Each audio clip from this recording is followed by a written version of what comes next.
તો શિવસેનાને વધુ એક ઝટકો લાગ્યો છે। સુરતની લા મેરિડિયન હોટલમાં શિવસેનાના એક ધારાસભ્ય રોકાયા છે, જ્યારે મોડી રાત્રે સુરત એરપોર્ટ અન્ય 4 ધારાસભ્ય આવ્યા હતા, જેઓ બારોબાર ગુવાહાટી જઈ જવાયા છે, જ્યારે અન્ય 2 ધારાસભ્ય સવારે 10 વાગે આવે તેવી શક્યતાઓ છે। ત્યારે વધુ એક ઝટકો શિવસેનાની સરકારને લાગી શકે છે। વધુ એક ઝટકો લાગી શકે છે, જેમાં 2 ધારાસભ્યો છે જેઓ 10 વાગે આવવાની તેની શક્યતા છે। શિવસેનાના વધુ 4 ધારાસભ્યો સુરત આવી પહોંચ્યા છે, ત્યારે તે સુરતથી ગુવાહાટી જશે। એક ધારાસભ્ય લા મેરિડિયન હોટલમાં રોકાયેલા છે, ત્યારે વધુ 2 ધારાસભ્યો છે તેઓ સવારે 10 વાગે આવવાની શક્યતાઓ સેવાઈ રહી છે। તો શિવસેનાને આ વધુ એક ઝટકો લાગ્યો છે તેમ કહી શકાય। સુરતની લા મેરિડિયન હોટલમાં શિવસેનાના વધુ જે ધારાસભ્ય છે તેઓ રોકાયા છે, જ્યારે મોડી રાત્રે સુરત એરપોર્ટ પર અન્ય 4 ધારાસભ્યો આવ્યા હતા। તો એકનાથ શિંદે ગ્રુપની થોડી વારમાં બેઠક મળશે। બળવાખોર ધારાસભ્યો સાથે બેઠક મળવાની છે। આ બેઠકમાં આગળની રણનીતિ અંગે ચર્ચા કરવામાં આવશે। શિંદે સહિત કેટલાક ધારાસભ્યોએ મુંબઈ પરત ફરવું પડશે। આગળની જે પ્રક્રિયા છે તે અંગે રણનીતિ ઘડવામાં આવશે। તો એકનાથ શિંદે ગ્રુપની થોડી વારમાં બેઠક મળવા જઈ રહી છે।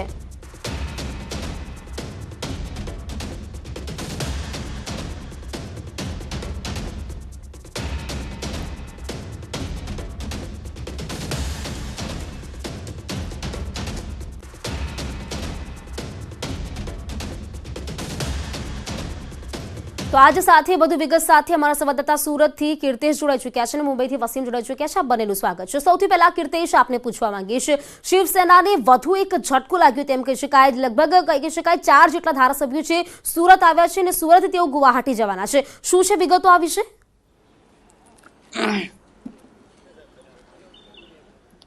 બિલકુલ પ્રીતિ, જે રીતે મહારાષ્ટ્રના રાજકારણમાં 2 દિવસ પહેલા ભૂકંપ સર્જાયો હતો, સૌપ્રથમ પહેલી વખત 11 ધારાસભ્યો પહોંચ્યા હતા, ત્યારબાદ એક પછી એક કરીને 40 જેટલા ધારાસભ્યો સુરતની લા મેરિડિયન હોટલ ખાતે પહોંચ્યા હતા। તમામ લોકોને બાય ફ્લાઇટ ગુવાહાટી લઈ જવામાં આવ્યા હતા। ત્યારબાદ ગતરોજ 3 જેટલા ધારાસભ્ય અને આજે મોડી રાત્રે 1 બાય રોડ અને 3 બાય એરલાઇન્સ એટલે કે ટોટલ 4 લોકો આવ્યા હતા, તેમને પણ ગુવાહાટી મોકલી દેવામાં આવ્યા છે। 10 વાગ્યાની સાથે વધુ 2 ધારાસભ્ય સુરત પહોંચે તેવી શક્યતા છે। એટલે કે મહારાષ્ટ્રમાં જે શિવસેનાની સરકાર છે, આ શિવસેનાના ધારાસભ્યો એક પછી એક બળવો કરી રહ્યા છે, એક પછી એક ઝટકા આપી રહ્યા છે। અત્યાર સુધીમાં કહી શકાય 46 થી 47 ધારાસભ્યો છે તે સુરતથી વાયા ગુવાહાટી પહોંચ્યા છે, ત્યારે કહી શકાય કે વધુ 2 ધારાસભ્યો ટૂંક સમયમાં પહોંચે તેવી શક્યતાઓ છે, જેને લઈને સુરતની હોટલમાં સતત 3 દિવસથી પોલીસ તરફી દેવામાં આવી છે। દ્રશ્ય સીધા જોઈ શકાય છે કે પોલીસ હજુ પણ અહીંયા હાજર છે।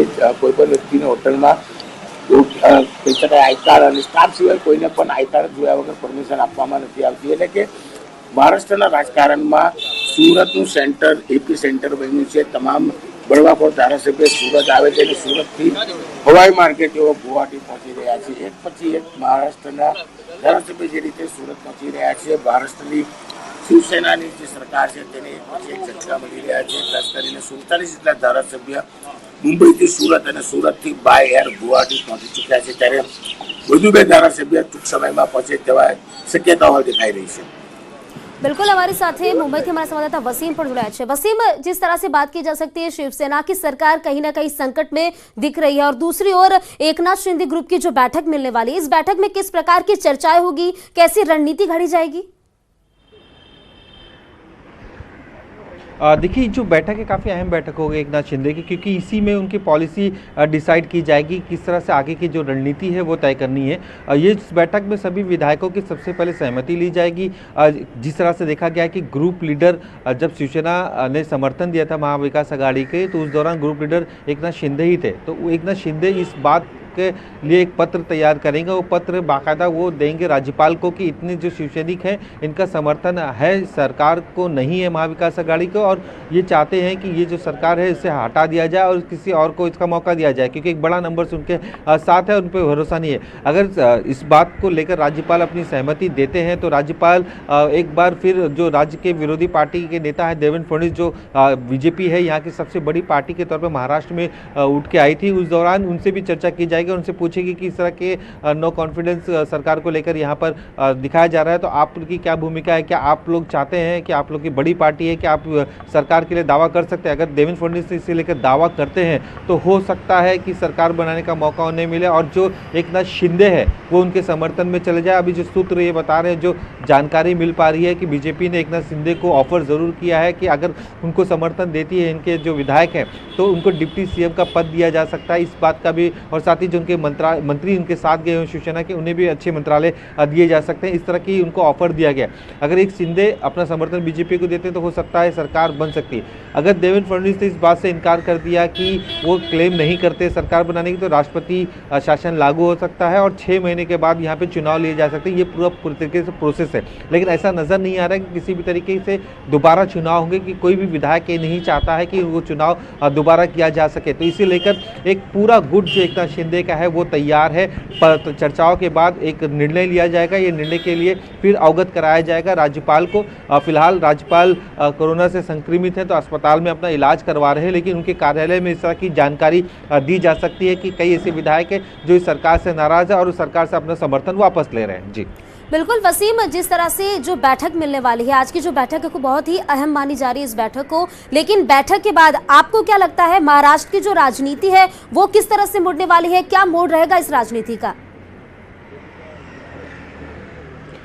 देखिए, जिस तरह से अब तक की जो सीनरी सामने आ रही है, इससे एक बात ज़रूर साबित होती है कि महाराष्ट्र की जो महाविकास आघाड़ी सरकार है पूरी तरीके से खतरे में नज़र आ रही है। उनके पास मेजॉरिटी नहीं है, अब अल्पमत की सरकार हो चुकी है, क्योंकि 48 विधायक उनके साथ है एकनाथ शिंदे के, इस तरह का उनका दावा है। 48 विधायक उनके साथ जाते हैं तो ये जो आंकड़ा है जो सरकार बनाने का वो काफ़ी कम हो जाता है। तो ऐसे वक्त में उनके लिए मुसीबतों का दौर है। देखा जा रहा है कि आज उद्धव ठाकरे भी मातोश्री पहुँच चुके हैं। कल देर रात वो अपने घर पहुंचे और उनके जो बड़े नेता हैं उनके साथ चर्चा करेंगे, स्थिति का जायजा लेंगे, किस तरह से उनकी परिस्थिति विधान सभा में कौन कौन से विधायक है जो अब उनके साथ है, उसी के आधार पर वो आगे की रणनीति तय करेंगे। तो वहीं पे महाविकास आघाड़ी के जो दूसरे दल है, जो सहयोगी दल है, उनमें भी कहीं ना कहीं हड़कंप मचा हुआ है। अब शरद पवार करीब 11 बजे करीब अपने जो विधायक हैं उनके साथ चर्चा करेंगे, उनके जो बड़े नेता हैं उनके साथ डिस्कशन करेंगे कि आगे की रणनीति किस तरह से तय करना है, क्योंकि जिस तरह से एकनाथ शिंदे ने बगावती सुर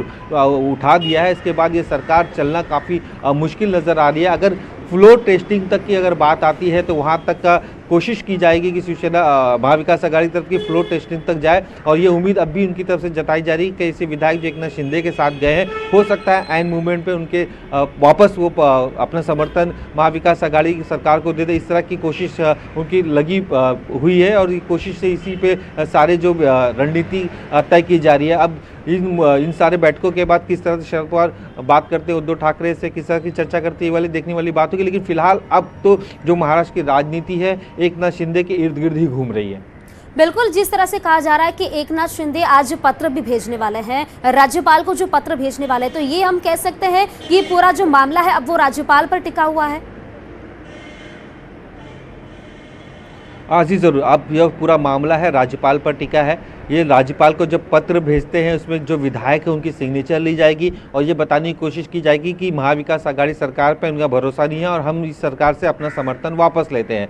तो ऐसे वक्त में जब उनके ये निर्णय पत्र उनके पास जाएगा तो राज्यपाल उद्धव ठाकरे से कांटेक्ट कर सकते हैं और उनसे ये जानने की कोशिश करेंगे अब आपके पास मेजॉरिटी नहीं है तो आपका क्या निर्णय है। अगर आपका मेजॉरिटी नहीं है, अगर उस वक्त ये उद्धव ठाकरे अपना इस्तीफा दे देते हैं तो एक दूसरी जो सबसे बड़ी पार्टी होगी बीजेपी, उन्हें बुलाया जाएगा। सरकार के बारे में जानकारी क्या वो सरकार के लिए क्लेम कर सकते हैं या फिर बीजेपी क्लेम कर सकती है कि हम बड़ी पार्टी है, हम सरकार बना सकते हैं और शिंदे उसमें फिर अपना समर्थन देते हैं तो ये सरकार आसानी से बन सकती है। अगर उन्होंने अपना समर्थन नहीं दिया तो हो सकता है कि आने वाले दिनों में महाराष्ट्र में चुनाव की प्रक्रिया देखने को मिल सकता है। 2.5 साल में सरकार को दोबारा इलेक्शंस की नौबत आ सकती है, लेकिन फिलहाल ऐसी नौबत दिखाई नहीं दे रही क्योंकि जिस तरह से एकनाथ शिंदे ने अपनी बातों में अपनी भूमिका रखी कि वो हिंदुत्ववादी मुद्दों पर बाला साहब ठाकरे के जो पदचिन्ह है उसी पे चल रहे, उनके विचारों पे चल रहे हैं। और ये जो सरकार बनी है ये उनके विचारों की सरकार नहीं थी, हमें बीजेपी के साथ जाना था। तो कहीं ना कहीं ये समर्थन जरूर बीजेपी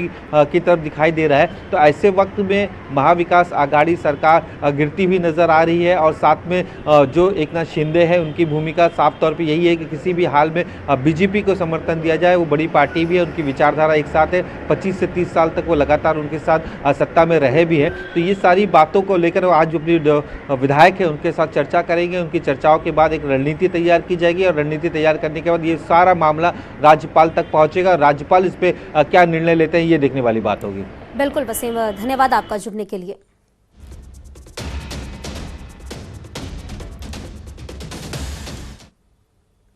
મહારાષ્ટ્રમાં ચાલી રહેલા રાજકીય સંકટ વચ્ચે પ્રિયંકા